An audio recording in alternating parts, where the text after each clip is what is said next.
இந்த வீடியோ பார்த்துட்டு இருக்க எல்லோருக்கும் என்னுடைய வணக்கம். ஃபியூச்சர் லைஃப் சேனலில் வேகன்சி வீடியோ பார்க்கறதுக்கு முன்னாடி ப்ளீஸ் சப்ஸ்கிரைப் பண்ணிக்கோங்க. நீங்கள் சப்ஸ்கிரைப் பண்ணால் மாத்திரம்தான் நான் போடுற வீடியோ உங்களுக்கு உடனுக்குடனே கிடைக்கும். அதை பார்த்துட்டு அப்ளிகேஷன் எண்ட் டேட்டுக்கு முன்னாடி உங்களால் அப்ளை பண்ணவும் முடியும். இன்றைக்கி நம்ம பார்க்க போகிற வேகன்சி ஐபிபிஎஸ் அப்படின்னு institute of banking personnel selection. இந்த institute of banking personnel selection இவங்க வந்து பார்த்தீங்கன்னா ஒரு autonomous body, reserve bank of India தான் இவங்களை அப்பாயிண்ட் பண்ணி வச்சுருக்காங்க. ஸோ இவங்க நேஷ்னலைஸ்டு பேங்க்ஸ் இருக்கும், பப்ளிக் செக்டார் பேங்க்ஸ். அவங்க on behalf of public sector banks இவங்க வந்து காமனாக ஒரு எக்ஸாம் எல்லாம் நடத்தி ஒரு செலெக்ஷன் ப்ராசஸ், ரெக்ரூட்மெண்ட் ப்ராசஸ் வந்து பண்ணி கொடுப்பாங்க. ஸோ அவங்க தான் ஐபிபிஎஸ். ஸோ இந்த ஐபிபிஎஸ் ஒரு 11,403, அதாவது 11,403 வேகன்சி வந்து எடுத்துகிட்டு வந்திருக்காங்க. 2027-28க்கான அந்த வேகன்சிஸ் பார்த்தீங்கன்னா கஸ்டமர் சர்வீஸ் அசோசியேட்ஸ் அப்படின்ற டாப்பிக்கில் எடுத்துகிட்டு வந்திருக்காங்க. இந்த வேகன்சிஸ் எல்லாமே பார்த்தீங்கன்னா பப்ளிக் செக்டார் பேங்க்ஸ்க்காக எடுத்துகிட்டு வந்திருக்காங்க. ஸோ இதோடைய ஆன்லைன் அப்ளிகேஷன் ஆல்ரெடி ஸ்டார்ட் ஆயிருச்சு. ஸோ அந்த டீட்டெயில்ஸை தான் நம்ம இன்றைக்கி வீடியோவை பார்க்க போகிறோம். ஸோ ஃபஸ்ட்டு வந்து நம்ம இம்பார்ட்டன்ட் டேட்ஸ் பற்றி பார்த்துருவோம். இம்பார்ட்டன்ட் டேட்ஸ் வந்து ஃபஸ்ட்டு ஆகஸ்ட் வந்து ஆன்லைன் அப்ளிகேஷன் ஸ்டார்ட் ஆயிடுச்சு. எண்ட் டேட் அப்படின்றது 21 ஆகஸ்ட். ஸோ 21 ஆகஸ்ட்டுக்கு முன்னாடி நீங்கள் இந்த அப்ளிகேஷனை ப்ராசஸ் பண்ணி முடிச்சிருக்கணும். அதே மாதிரி அப்ளிகேஷன் ஃபீஸ் பார்த்தீங்கன்னா அதே 1 ஆகஸ்ட்லேருந்து 21 ஆகஸ்ட் வரைக்கும் தான் அந்த அப்ளிகேஷன் ஃபீஸ்க்கான அந்த விண்டோ வந்து ஓப்பனாக இருக்கும். எடிட் விண்டோ அப்படின்னு சொல்லிட்டு மாடிஃபிகேஷன் கரெக்ஷன் பண்ணுறதுக்கான ஒரு விண்டோ ஓப்பன் ஆகும். அது 2 days. அது வந்து ஐபிபிஎஸ்ஏ அவங்களுடைய வெப்சைட்டில் சொல்லுவாங்க. ஸோ அந்த 2 days வந்து நீங்கள் ஏதாவது மிஸ்டேக் பண்ணியிருக்கீங்க, கரெக்ட் பண்ணணும்னு நினச்சிங்கன்னா அதை பண்ணிக்கலாம். அதே மாதிரி இது வந்து இந்த செலெக்ஷன் அப்படின்றது 2 எக்ஸாமினேஷன், ஒன்று ப்ரிலிமினரி, ஒன்று main exam. So pre examination training ஒன்று இருக்குது. அது வந்து SC ST, ex serviceman, PWBD இந்த மாதிரி கேண்டிடேட்ஸ்க்காக இருக்குது. ஸோ அந்த ப்ரீ எக்ஸாமினேஷன் ட்ரைனிங் ஸ்டார்ட் ஆகிறது செப்டம்பர் 2026 ஸ்டார்ட் ஆயிரும். இதை தவிர வந்து கால் லெட்டர் அப்படின்றது உங்களுக்கு கால் லெட்டர் வந்து அவங்களுடைய வெப்சைட்டில் அப்லோட் பண்ணிடுவாங்க. அந்த இன்ஃபர்மேஷன் மாத்திரம் உங்கள் மொபைலுக்கும் உங்கள் இமெயில் ஐடிக்கும் வரும்.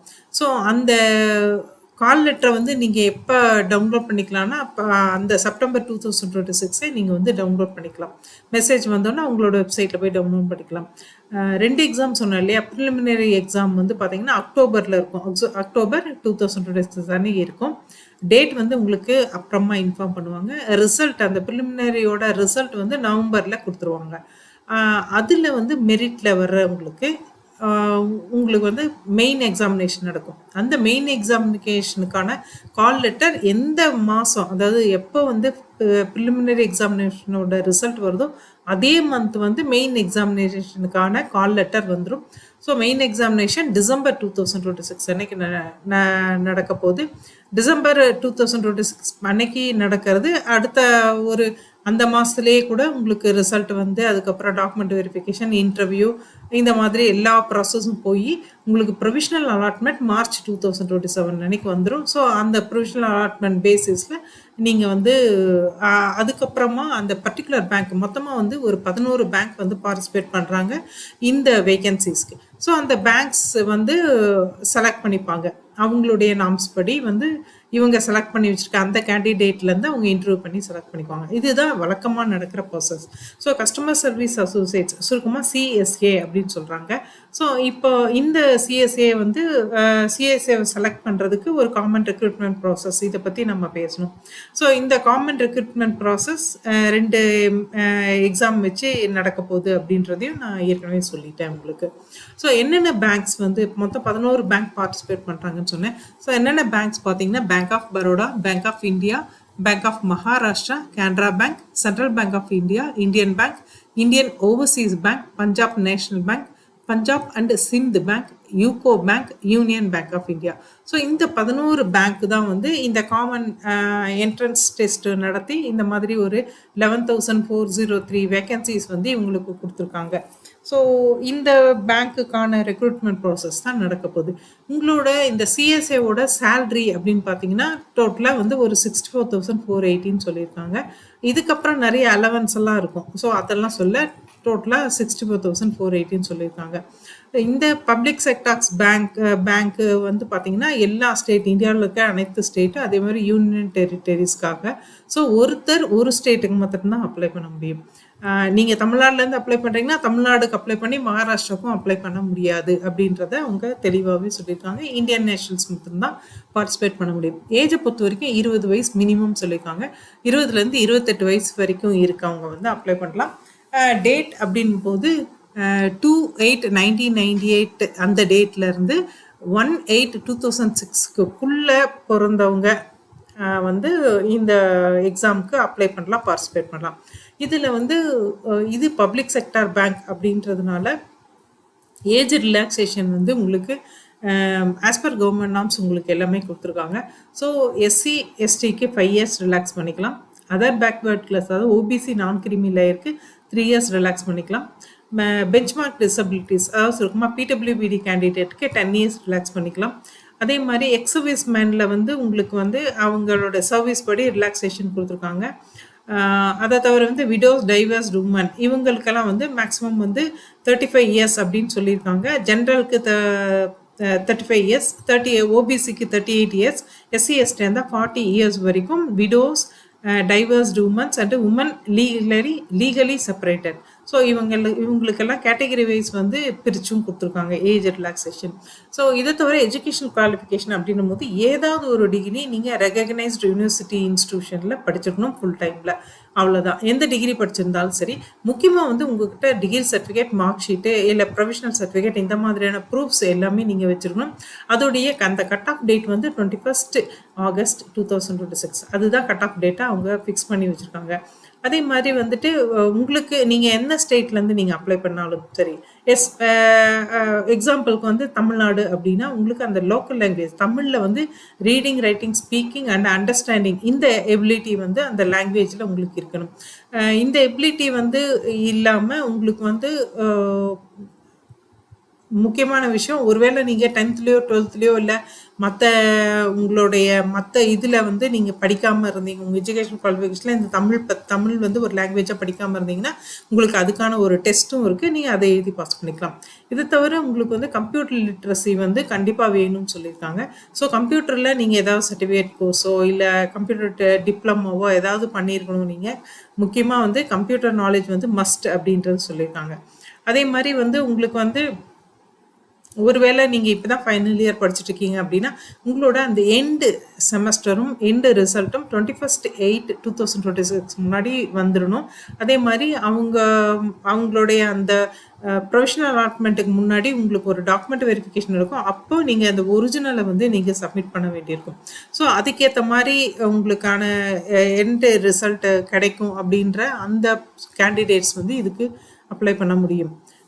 இதை தவிர வந்து உங்களுக்கு ஃபீஸ் அப்படின்னு பார்த்தீங்கன்னா SC ST PWBD ex serviceman DASM கேண்டிடேட்ஸ்க்கு 175 ரூபா. இதை தவிர மீதி இருக்க எந்த கேட்டகரியாக இருந்தாலும் 850 ரூபா வந்து ஃபீஸாக நீங்கள் கட்டணும். இந்த ஃபீஸ் வந்து பேங்க் சார்ஜஸ் வந்து உங்களுக்கு அப்ளிகபிள். ஸோ அதையும் நீங்கள் பே பண்ணணும். ப்ரிலிமினரி எக்ஸாமினேஷன் அப்படின்றது 100 கொஷின்ஸ் இருக்கும். ஒரு கொஷினுக்கு 1 மார்க்குன்னு 100 மார்க்ஸ் வந்து உங்களுக்கு கொடுப்பாங்க. இங்கிலீஷில் மட்டும்தான் கொஷின் இருக்கும். இதை தவிர வந்து உங்களோட லோக்கல் லாங்குவேஜில் நீங்கள் ரெக்வஸ்ட் பண்ணிங்கன்னா அதுலேயும் கொஷின்ஸ் வரும். ஸோ இதில் வந்து ப்ரிலிமினரி எக்ஸாமினேஷனை பொறுத்த வரைக்கும் English language, numerical ability, reasoning ability இந்த 3 சப்ஜெக்ட்லேருந்து தான் உங்களுக்கு கொஷின்ஸ் வந்து வரும். ஸோ மெயின் எக்ஸாமினேஷன் அப்படின்றது 160 கொஷினும் 200 மார்க்குக்கு உங்களுக்கு வந்து வரும். ஸோ இதில் வந்து உங்களுக்கு கொஷின்ஸ் பார்த்தீங்கன்னா general financial awareness, general English, reasoning ability, quantitative aptitude இந்த பேசிஸில் தான் உங்களுக்கு கொஷின்ஸ் வந்து செலக்ட் பண்ணுவாங்க. இது மீடியம் ஆஃப் எக்ஸாமினேஷன் வந்து இங்கிலீஷ் அப்படின்னு சொல்லியிருக்காங்க. இதை தவிர வந்துட்டு உங்களுக்கு மீடியம் ஆஃப் எக்ஸாமினேஷன் உங்கள் லோக்கல் லாங்குவேஜ்லேயும் கிடைக்கும் அப்படின்னு சொன்னோம் இல்லையா. ஸோ எந்தெந்த ஸ்டேட்டுக்கு என்னென்ன லோக்கல் லாங்குவேஜில் உங்களுக்கு கொஷின்ஸ் கொடுப்பாங்க அப்படின்றதுக்கு ஒரு பெரிய லிஸ்ட்டே கொடுத்துருக்காங்க. எக்ஸாம்பிளுக்கு அந்தமான் நிக்கோபார்னா இங்கிலீஷ் அண்ட் ஹிந்தியில் மட்டும்தான் உங்களுக்கு வந்து கொஷின்ஸ் வந்து வரும். ஸோ ஆந்திர பிரதேஷ் அப்படின்னா இங்கிலீஷ், ஹிந்தி, தெலுங்கு வந்து உங்களோட லோக்கல் லாங்குவேஜ். ஸோ அதுபடி வரும். தமிழ்நாடு அப்படின்னும் போது இங்கிலீஷ், ஹிந்தி, தமிழ் வந்து கிடைக்கும் உங்களுக்கு. ஸோ அதனால நீங்கள் வந்து நீங்கள் ஒரு ஆன்லைன் அப்ளிகேஷன் போடும் போதே எனக்கு தமிழில் வந்து கொஷின்ஸ் வேணும் படிக்கணும் அப்படின்ற ஆப்ஷன் இருக்கும். அந்த ஆப்ஷனை வந்து நீங்கள் எடுத்துக்கிட்டீங்க அப்படின்னா உங்களுக்கு தமிழ்லேயும் கொஷின் வரும். பட் கொஷின் படிக்கும் போது உங்களுக்கு ஏதோ ஒரு அந்த கொஷினில் ஒரு டவுட் இருக்குது அப்படின்னா அந்த டவுட்டை நீங்கள் எப்படி சரி பண்ணிக்கலாம் அப்படின்னா இங்கிலீஷில் அதே கொஷின் இருக்கும். அதுக்கு நேராக இங்கிலீஷ் வேர்ஷன் வந்து இருக்கும். இங்கிலீஷில் என்ன ஃபைனலோ அதுதான் ஃபைனல் அப்படின்னு சொல்லியிருக்காங்க. ஸோ நீங்கள் இந்த எக்ஸாமை பொறுத்த வரைக்கும் நீங்கள் தமிழ்லையும் எழுதலாம் அப்படிங்கிறது ரொம்ப முக்கியமான விஷயம். அதை தவிர வந்து உங்களுக்கு ப்ரிலிமினரி எக்ஸாமினேஷன், மெயின் எக்ஸாமினேஷன் இதை பொறுத்த வரைக்கும் உங்களுக்கு வந்து நீங்கள் பார்த்தீங்க அப்படின்னா கால் லெட்டர் அப்படின்றது நீங்கள் அவங்களுடைய வெப்சைட்ல இருந்து மாத்திரம்தான் டவுன்லோட் பண்ணிக்க முடியும். அதே மாதிரி முக்கியமாக ஃபோட்டோ ஐடென்டிட்டி இந்த மாதிரி விஷயங்கள் அவங்க சொல்லியிருக்க விஷயங்கள் எல்லாமே கையோட நீங்கள் எடுத்துகிட்டு போயிடணும். அது இல்லாமல் எக்ஸாமினேஷன் சென்டரில் அலோவ் பண்ண மாட்டாங்க. அதே மாதிரி ஒரு எக்ஸாமினேஷன் 1 ஹவராக இருந்தாலுமே வந்து 2 ஹவர்ஸ் பிஃபோர் வந்து அந்த பர்டிகுலர் வென்யூ, அதாவது பர்டிகுலர் பிளேஸ்க்கு, அந்த எக்ஸாமினேஷன் சென்டருக்கு வந்து நீங்கள் போயிடணும். நீங்கள் செலக்ட் பண்ணுற சென்டர் தான் கொடுப்பாங்க. இன்கேஸ் ரொம்ப அதிகமான கேண்டிடேட் இருந்தால் உங்களுக்கு வந்து மாற்றியும் சில டைம் வரலாம். ஸோ நீங்கள் வந்து அதுக்கேற்ற மாதிரி நீங்கள் ப்ரிப்பேர் பண்ணிக்கோங்க. முன்னாடியே உங்களுக்கு சொல்லிடுவாங்க. கால் லெட்டர் வர்றதுனால உங்களுக்கு முன்னாடியே தெரிஞ்சிடும் எந்த எந்த ஊர் வரைக்கும் நீங்கள் ட்ராவல் பண்ணணும் அப்படின்றது முன்னாடியே தெரிஞ்சிடும். இதை தவிர வந்து உங்களுக்கு கொஷின்ஸ் நான் என்ன லாங்குவேஜில் வரும், எவ்வளோ கொஷின் எல்லாமே சொல்லிட்டேன். ராங் ஆன்சர் இருக்கா அப்படின்னு, ராங் ஆன்சருக்கு மைனஸ் மார்க்ஸ் இருக்கா அப்படின்னு கேட்டிங்கன்னா ஆமாம் இருக்குது. நீங்கள் ரைட்டாக எழுதுகிற ஆன்சருக்கு 1 மார்க் அப்படின்னா, ஒரு வேளை நீங்கள் ராங் ஆன்சர் எழுதிருக்கீங்க அப்படின்னா 0.25 மார்க் அந்த 1 மார்க்லேருந்து குறைச்சிருவாங்க. ஸோ வந்து ஆன்சர் எழுதும் போது கேர்ஃபுல்லாக எழுதுங்க. நெகட்டிவ் மார்க் வந்து இருக்குது. அதே மாதிரி நான் சொல்லியிருந்தேன், நீங்கள் ஒரு வேளை ஒவ்வொரு ஸ்டேட்டுக்கான அந்த லோக்கல் லாங்குவேஜில் உங்களுக்கு நீங்கள் வந்து 10th 12th இந்த மாதிரி ஒரு லாங்குவேஜை வந்து நீங்கள் ஒரு சப்ஜெக்டாக படிச்சிருக்கணும். இன்கேஸ் நீங்கள் வந்து ஒரு வேளை நீங்கள் படிக்கல, ஏதோ ஒரு காரணத்தினால வேறு ஸ்டேட்டில் படிச்சுட்டு வந்திருக்கீங்க, லோக்கல் லாங்குவேஜில் உங்களுக்கு வந்து எந்த ப்ரூஃபும் இல்லை, நீங்கள் படித்ததுக்கான ப்ரூஃப் இல்லை அப்படின்னா அதுக்கு தனியாக வந்து உங்களுக்கு டெஸ்ட் இருக்குது. ஸோ அந்த டெஸ்ட்டை நீங்கள் வந்து எழுதி பாஸ் பண்ணிக்கலாம். இன்கேஸ் அந்த டெஸ்ட்டு வந்து நீங்கள் எழுதி பாஸ் பண்ணல அப்படின்னா உங்களுடைய அந்த அலாட்மெண்ட் அப்படின்றதே ரிவர்ஸ் பண்ணிடுவாங்க. ஸோ அதனால் வந்து லோக்கல் லாங்குவேஜ் டெஸ்ட்டில் நீங்கள் கண்டிப்பாக பாஸ் பண்ணி ஆகணும். ஸோ அந்த டெஸ்ட் வந்து பேங்க் வந்து உங்களுக்கு கண்டக்ட் பண்ணுவாங்க. ஸோ அதனால் நீங்கள் வந்து அந்த டெஸ்ட்டு வந்து மெயின் எக்ஸாமினேஷனுக்கு அப்புறம் ப்ரொவிஷனல் அலாட்மெண்ட் கொடுப்பாங்க இல்லையா, மார்ச் 2027, அதுக்கு முன்னாடி இந்த லாங்குவேஜ் ப்ரொஃபிஷியன்சி டெஸ்ட் அப்படின்றது ஒன்று நடக்கும். இன்கேஸ் நீங்கள் 10th 12th அந்த பர்டிகுலர் ஸ்டேட்டுடைய லோக்கல் லாங்குவேஜ் படிக்கலன்னா ஸோ அவங்க மட்டும்தான் இது வந்து எழுத வேண்டியிருக்கும். சரிங்களா? இதை தவிர ப்ரீ எக்ஸாமினேஷன் ட்ரைனிங் வந்து கொடுக்குறாங்க. ப்ரீ எக்ஸாமினேஷன் ட்ரைனிங் யாருக்கெல்லாம் கொடுக்குறாங்க அப்படின்னா SC candidate, ST candidate, OBC candidate, minority communities, அதாவது முஸ்லீம்ஸ், கிறிஸ்டியன்ஸ், அந்த மாதிரி மைனாரிட்டி கம்யூனிட்டிஸ், எக்ஸ் சர்வீஸ்மேன், அதே மாதிரி பிடபிள்யூபிடி கேண்டிடேட், இவங்களுக்கெல்லாம் வந்து ப்ரீ எக்ஸாமினேஷன் ட்ரைனிங் அப்படின்றது ஒன்று கொடுக்குறாங்க. இன்கேஸ் நீங்கள் வந்து ப்ரீ எக்ஸாமினேஷன் ட்ரைனிங் வந்து வேணும் அப்படின்னா நீங்கள் ஆன்லைன் அப்ளிகேஷன் கொடுக்கும் போதே அதுக்கான காலம் வந்து ஃபில்அப் பண்ணிட்டீங்க அப்படின்னா அப்போ உங்களுக்கு அந்த எக்ஸாமினேஷன் வந்து உங்களுக்கு அலாட் ஆகிடும். நீங்கள் ஆன்லைனில் அந்த எக்ஸாம் படிக்கலாம். பட் அந்த எக்ஸாம் படித்தா கண்டிப்பாக வந்து அந்த கொஷின் தான் வரணும், இல்லை என்னை கண்டிப்பாக செலக்ட் பண்ணிடுவாங்க அப்படியெல்லாம் இல்லை. இது ஒரு ட்ரைனிங் மாத்திரம்தான். அப்ளிகேஷன் அப்படின்றது அவங்களோட வெப்சைட் பார்த்தீங்கன்னா ibbs.in, www.ibbs.in. இந்த வெப்சைட்டுக்கு போயிட்டீங்க அப்படின்னா அதில் வந்து சிஆர்பி சிஎஸ்ஏ அப்படின்னு இருக்கும், அதாவது காமன் ரெக்ரூட்மெண்ட் ப்ராசஸ். அதில் வந்து பொசிஷன் பேர் வந்து சிஎஸ்ஏ. ஸோ இதுக்கு வந்து click here to apply online for CRP அப்படின்னு சொல்லி வரும். சிஎஸ்ஏ அப்படின்றது கஸ்டமர் சர்வீஸ் அசோசியேட். ஸோ இந்த இடத்த கிளிக் பண்ணிங்க அப்படின்னா ஒருவேளை இதான் ஃபஸ்ட் டைம் நீங்கள் உள்ளே போகிறீங்க, இந்த வெப்சைட்குள்ளே போகிறீங்கன்னா click here for new registration அப்படின்னு இருக்கும். ஸோ அந்த ஆப்ஷனை நீங்கள் கிளிக் பண்ணிவிட்டு நீங்கள் வந்து அவங்க கேட்குற சின்ன சின்ன இன்ஃபர்மேஷன், அதாவது உங்கள் நேமு, டேட் ஆஃப் பர்த், இந்த மாதிரியான இன்ஃபர்மேஷன்லாம் இருக்கும். ஸோ அதை ஃபில் பண்ணிட்டீங்க அப்படின்னா சின்ன விஷயந்தான். ஸோ 2-3 காலம் தான் இருக்கும். அதை ஃபில் பண்ணிட்டீங்க அப்படின்னா உங்களுக்கு வந்து ஒரு ரெஜிஸ்ட்ரேஷன் நம்பர், ஒரு பாஸ்வேர்டும் ஜென்ரேட் ஆகி வந்துடும். ஸோ இந்த ரெஜிஸ்ட்ரேஷன் பாஸ்வேர்டு வந்து உங்களோட நீங்கள் கொடுத்துருக்க மொபைல் நம்பருக்கும் அதே மாதிரி இமெயில் ஐடிக்கும் வந்துடும். ஸோ நீங்கள் ரெஜிஸ்ட்ரேஷன் அப்போ மொபைலில் கரெக்டான மொபைல் நம்பரும் கரெக்டான இமெயில் ஐடியும் கொடுக்கணும், அதை ஆக்டிவாகவும் வச்சுருக்கணும். ஸோ அதை வந்து நீங்கள் சேவ் பண்ணி வச்சுக்கலாம். அதுக்கப்புறமா திருப்பி லாக்இன் பண்ணி உள்ளே போனீங்க அப்படின்னா உங்களுக்கு அப்ளிகேஷன் விசிபிளாக வரும். ஸோ நீங்கள் அப்ளிகேஷனை பொறுத்த வரைக்கும் நீங்கள் வந்து எல்லாமே ஃபில்அப் பண்ணிடுங்க. அவங்க கேட்குற அந்த டீட்டெயில்ஸ் எல்லாமே ஃபில்அப் பண்ணிடுங்க. இது இல்லாமல் ஒரு ஃபோட்டோகிராஃப் வந்து நீங்கள் கொடுக்கணும். சிக்னேச்சர் இமேஜ் வந்து ஒன்று கொடுக்கணும். அது இல்லாமல் left hand thumb impression image வந்து ஒன்று அப்லோட் பண்ணணும். ஹேண்ட் ரிட்டன் டிக்ளரேஷன் ஒன்று இதே நோட்டிஃபிகேஷனில் கடைசியாக கொடுத்துருக்காங்க. அந்த ஹேண்ட் ரிட்டன் டிக்ளரேஷனை நீங்கள் கையில் எழுதணும். கையில் எழுதி சைன் பண்ணணும். அதை வந்து ஸ்கேன் பண்ணி நீங்கள் அதையும் அப்லோட் பண்ணணும். இதை தவிர வந்து உங்களுக்கு கிளாஸ் கேல 9th அப்படின்னு சொல்லியிருக்காங்க. இஃப் அப்ளிகபிள் அப்படின்னு சொல்லியிருக்காங்க. அது என்னன்னா பிடபிள்யூபிடி கேண்டிடேட்காக. இன்கேஸ் நீங்கள் பிடபிள்யூபிடி கேண்டிடேட்டாக இருக்கீங்க அப்படின்னா அதுக்கான சர்டிஃபிகேட்ஸ் வந்து நீங்கள் அப்லோட் பண்ணணும். அதை தான் வந்து certificate as mentioned in class K அப்படின்னு சொல்லியிருக்காங்க.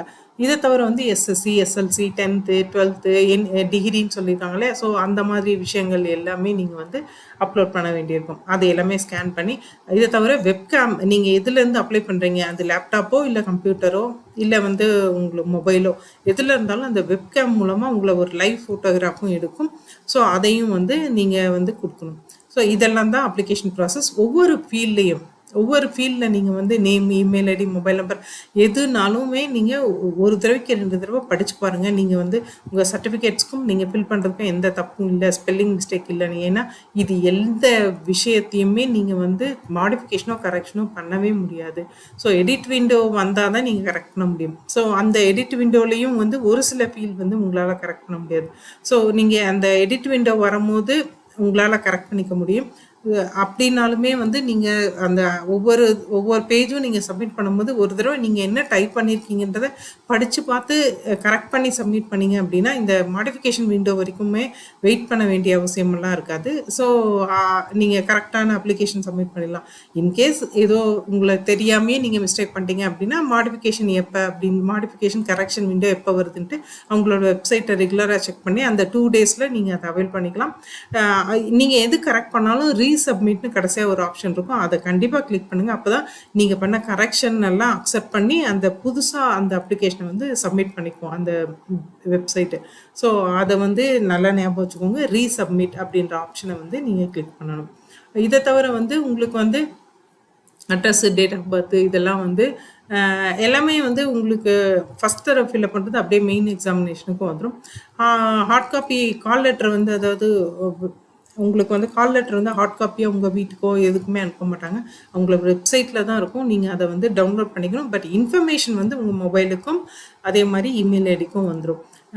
எவ்வளோ வேகன்சி 11,403ன்னு சொன்னேன். இந்த வேகன்சியை ஸ்டேட் வைஸும் பிரித்து கொடுத்துருக்காங்க. ஆக்சுவலாக இது வந்து நிறைய பேஜ் இருக்குது. உங்களோட ரெஃபரன்ஸ்க்காக நான் அப்படியே சும்மா சொல்லிடுறேன். அந்தமான் நிக்கோபாரில் 18 வேகன்சி இருக்குது. ஆந்திர பிரதேஷில் 186 வேகன்சி இருக்குது. அருணாச்சல் பிரதேஷில் 45 வேகன்சி இருக்குது. அஸ்ஸாமில் 349 வேகன்சி இருக்குது. பீகாரில் 491 வேகன்சி. சண்டிகாருக்கு 20 வேகன்சி. அதே மாதிரி சத்தீஸ்கருக்கு உங்களுக்கு 265 வேகன்சி. தாத்ரா நாகர் ஹவேலி அதுக்கு வந்து 18 வேகன்சி. தாமன் தியூக்கு 7 வேகன்சி. டெல்லிக்கு 415 வேகன்சி. கோவாவுக்கு 61 வேகன்சி. குஜராத்துக்கு 698 வேகன்சி. ஹரியானாவுக்கு 196 வேகன்சி. ஹிமாச்சல் பிரதேஷ்க்கு 97 வேகன்சி. ஜம்மு அண்ட் காஷ்மீருக்கு 67 வேகன்சி. ஜார்க்கண்டுக்கு 182 வேகன்சி. கர்நாடகாவுக்கு 1414 வேகன்சி. கேரளாவுக்கு 108 வேகன்சி. லடாக்குக்கு 6 வேகன்சி. லக்ஷதீப்க்கு 11 வேகன்சி.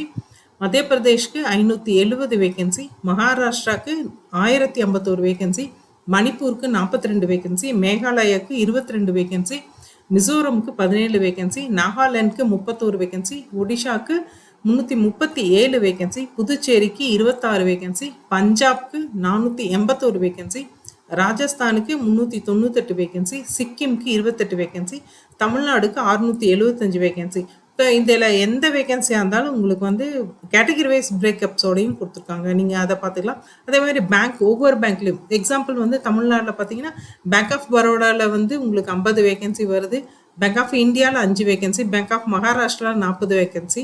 கேனரா பேங்க்கில் 5 வேகன்சி. சென்ட்ரல் பேங்க் ஆஃப் இந்தியாவில் 61 வேகன்சி. இந்தியன் பேங்க்கில் 345 வேகன்சி. இந்தியன் ஓவர்சீஸ் பேங்க்கில் 77 வேகன்சி. பஞ்சாப் நேஷனல் பேங்க்ல 60 வேகன்சி, பஞ்சாப் அண்ட் சிந்த் பேங்க்ல 6, யூகோ பேங்க்ல 26, யூனியன் பேங்க் ஆஃப் இந்தியா இது வரைக்கும் அவங்களோட வேகன்சியை டிக்ளேர் பண்ணல. So 675 vacancy. இந்த மாதிரி பிரேக்கப்ஸும் இருக்கும், எந்தெந்த பேக்குன்ற பிரேக்கப்ஸும் இருக்கும், அதே சமயத்தில் கேட்டகரி வைஸ் பிரேக்கப்ஸும் இருக்கும். ஸோ தமிழ்நாடை பொறுத்த வரைக்கும் 675 வேகன்சி, தெலுங்கானாக்கு 191, திரிபுராவுக்கு 64, உத்தரப்பிரதேஷ்க்கு 1731, உத்தரகாண்டுக்கு 145, வெஸ்ட் பெங்காலுக்கு 946. ஸோ இது இவ்வளோ வேகன்சி தான் அனௌன்ஸ் பண்ணியிருக்காங்க. இந்த வேகன்சிக்கு தான் இந்த காமன் ரெக்ரூட்மெண்ட் ப்ராசஸ் வந்து நடந்துட்டுருக்கு. ஸோ எக்ஸாமினேஷன் சென்டரை பொறுத்த வரைக்கும் ப்ரிலிமினரி மெயின் ரெண்டுமே இப்போயே கொடுத்துட்டாங்க. எக்ஸாம்பிளுக்கு வந்து தமிழ்நாடு பார்த்தீங்கன்னா ப்ரிலிமினரி வந்து நிறைய இடத்துல நடக்கும். சென்னை, கோயம்புத்தூர், ஈரோடு, காஞ்சிபுரம், மதுரை, நாமக்கல், நாகர்கோயில், கன்னியாகுமரி, சேலம், தஞ்சாவூர், திருச்சிராப்பள்ளி, திருநெல்வேலி, வெள்ளூர், விருதுநகர், திருப்பூர், விழுப்புரம், கடலூர். ஸோ இங்கெல்லாம் ப்ரிலிமினரி எக்ஸாமினேஷன் நடக்கும். இதே தமிழ்நாட்டில் மெயின் எக்ஸாமினேஷன் கொஞ்சம் கம்மியாக இருக்கும். சென்டர் வந்து சென்னை, கோயம்புத்தூர், மதுரை, நாமக்கல், சேலம், திருச்சிராப்பள்ளி, திருநெல்வேலி, வெள்ளூர், விருதுநகர், கடலூர். ஸோ இங்கே மட்டும்தான் மெயின் எக்ஸாமினேஷன் இருக்கும். ஸோ 2 ஆப்ஷனுமே நீங்கள் வந்து கிளிக் பண்ணி ஃபஸ்ட்டு அப்ளிகேஷன் சப்மிட் பண்ணும்போது 2 மெயின் அண்ட் ப்ரிலிமினரி ரெண்டுக்குமே நீங்கள் சென்டர்ஸ் உங்களுக்கு ஆப்டான சென்டர்ஸ் வந்து நீங்கள் சப்மிட் பண்ண வேண்டியிருக்கும். அதை வந்து ஆன்லைன் அப்ளிகேஷன் போடும்போது ஞாபகமாக சப்மிட் பண்ணிடுங்க. இவங்களோட அஃபிஷியல் வெப்சைட் www.ibps.in. அதே மாதிரி உங்களுக்கு இந்த ரெக்ரூட்மெண்ட் ப்ராசஸில் ஏதாவது கொரிஸ் கம்ப்ளைண்ட் இருந்தால் அதுக்கான வெப்சைட்டும் கொடுத்துருக்காங்க. https://cgrs.ibps.in. இது வந்து கம்ப்ளைண்ட் அண்ட் கொரிஸ்க்கு மாத்திரம். ஸோ இது எனி டிகிரின்னு ஒன்று. அப்ளிகேஷன் ஃபீஸ் ரொம்ப கம்மியாக இருக்குது. அதே சமயத்தில் வேகன்சிஸ் வந்து 11,403 வேகன்சிஸ் இருக்குது. எனி டிகிரி, எந்த டிகிரி படிச்சிருந்தாலும் அப்ளை பண்ணலாம் அப்படின்னு சொல்லியிருக்காங்க. ஸோ மறக்காமல் அப்ளை பண்ணுங்கள். இந்த உங்களுக்கு அவங்க கேட்டிருக்க குவாலிஃபிகேஷன் இருக்குது அப்படின்னா அப்ளை பண்ணுங்கள். முக்கியமாக நோட்டிஃபிகேஷன் படிங்க. நோட்டிஃபிகேஷனை பொறுத்த வரைக்கும் உங்களுக்கு பார்த்தீங்க அப்படின்னா நான் நோட்டிஃபிகேஷன் லிங்க் வந்து நான் கொடுத்துட்றேன் டிஸ்கிரிப்ஷனில். ஸோ இதில் ஆக்சுவலாக நோட்டிஃபிகேஷன் லிங்க் கொடுக்கல, பட் நான் டிஸ்கிரிப்ஷனில் கொடுத்துறேன். ஸோ அந்த நோட்டிஃபிகேஷனில் நான் நிறைய பேஜஸ் இருக்குது, அத்தனையும் வீடியோவாக கன்வெர்ட் பண்ண முடியல. ஸோ நீங்கள் உங்களோட அதாவது கேட்டகரி வைஸ் வந்து ரிலாக்ஸேஷன், ஏஜ் ரிலாக்ஸேஷன், அதே மாதிரி பிடபிள்யூபிடி கேண்டிடேட் என்ன மாதிரியான பாடியில் என்ன மாதிரியான பிரச்சனைகள் இருந்தால் அது பிடபிள்யூபிடி கேண்டிடேட் அது எதெல்லாம் அப்ளிகபிள் அப்படின்ற மாதிரி ஒரு பெரிய லிஸ்ட்டே கொடுத்துருக்காங்க. ஸோ இந்த நோட்டிஃபிகேஷன்லாம் படிச்சுட்டு இன்கேஸ் உங்களுக்கு அவங்க கேட்குற குவாலிஃபிகேஷன் அது மாதிரி இன்ட்ரெஸ்ட் இருந்தால் அப்ளை பண்ணுங்கள். அப்ளை பண்ண போகிற எல்லோருக்கும் பெஸ்ட் ஆஃப் லக். அதே மாதிரி இந்த வீடியோ பார்த்த எல்லோருக்கும் ரொம்ப தேங்க்ஸ். நெக்ஸ்ட் வேறு ஏதாவது ஒரு வேகன்சி வீடியோவில் பார்ப்போம். தேங்க்யூ.